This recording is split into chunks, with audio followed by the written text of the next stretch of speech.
Good morning mga mare, ngayong araw magdi-deliver muna ang lolo at lola nyo. Dahil nga nakababa na tayo sa bundok, kaya itong regular nating hanap buhay naman ang ating haharapin. Driver na naman ulit ang lola nyo ngayon para makapag-deliver tayo ng order. Nung December pa nga dapat ito na i-deliver, pero dahil sa sobra nating kabisihan, ngayon lang natin mahaharap. Kaya ang lolo nyo ngayong araw taga-video at ako ang driver. At medyo malayo nga yung ating biyahe ngayon, kaya sabi ko mag-video siya. Ganito talaga ang setup naming mag-asawa mga mare. Ako talaga yung driver tapos siya yung taga-video. Yang oras na yan mga mari, makulimlim nga. Akala ko talaga uulan kaya gusto ko na sanang bumalik, pero sabi naman ng lolo nyo mahangin naman daw, wala daw yan, di daw uulan. Kaya tumuloy na lang talaga ng biyahe ang lola nyo. Ayoko nga kasing mag-drive mga mari na umuulan kasi yung mata ko malabo na. Kapag tagtanggal ako ng salamin talagang halos blurred na ang paningin ko, pero kapag nakasalamin naman ako at tatamaan ng ulan, malabo pa rin, kaya mahirap talaga. Pero buti na nga lang mga mari, hanggang malapit na kami doon sa aming pupuntahan talagang hindi naman tumuloy ang ulan. Tama nga,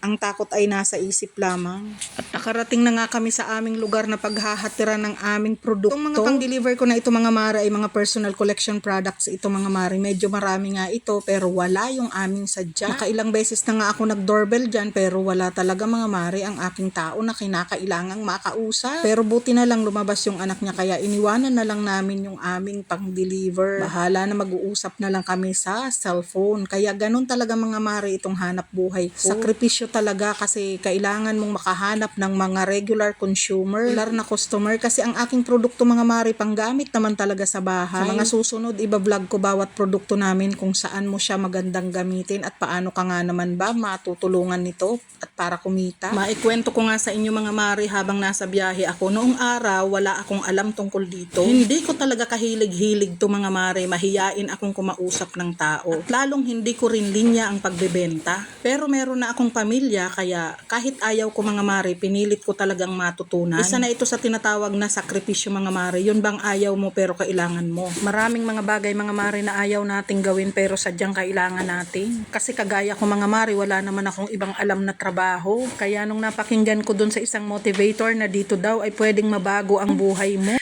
Pwedeng matupad ang pangarap mo. Na hindi mo daw kailangan ng malaking puhunan. Ang kailangan mo lang buksan ang puso at isipan mo. Alay talagang napanganga ang lola nyo kaya talagang sinubukan ko na. At wala ngang mali dun sa sinabi nung speaker motivator na iyon. Sadyang ikaw lang talaga ang pwedeng makatupad ng iyong mga pangarap. Sa palad mo talaga nakasalalay yan kung paano mo bibigyan ng katuparan. Kaya mula 2010 mga mari nagsimula ako sa personal collection hanggang ngayon mga mari tumatanda na ako, nandito pa rin ako. At nakarating na nga kami dito sa bayan, sabi ko nga sa lolo nyo dumaan muna kami dito para makapag-withdraw ng konti. Meron nga kasing pumasok na kita dun sa apps na sinalihan ko mga mari dun sa Popo. Meron na naman halos araw-araw nga mga mari nakakaipon ako ng 500 pesos. Kaya kung gusto nyong subukan mga mari, ilalagay ko din yung link dyan. Kaya nagkaroon tayo ng pamalengke at ngayon ko nga nalaman yung sibuyas pala medyo mura na kasi dati 150, 200 ang kilo, ngayon 70 pesos na lang. Nakakapagluto na naman tayo ng maraming sibuyas ngayon ang nilalagay. Ang bawang medyo mahal pero sige lang, ganun talaga mga mari, di ba? Kahit anong angal natin na mahal ang mga bilihin pero wala tayong magagawa kung hindi magsikap na kumita para mabili natin yung mga pangangailangan natin sa loob ng bahay. Pumunta din nga ako dito mga mari sa may mga karnihan na to. At ayan, bibili sana ako ng liempo dito mga mari, kaya lang napansin ko yung baboy bakit walang balat. Siguro matigas itong baboy na ito kaya ako'y lumipa. Tinanong ko nga yan mga mari, medyo mura pero talagang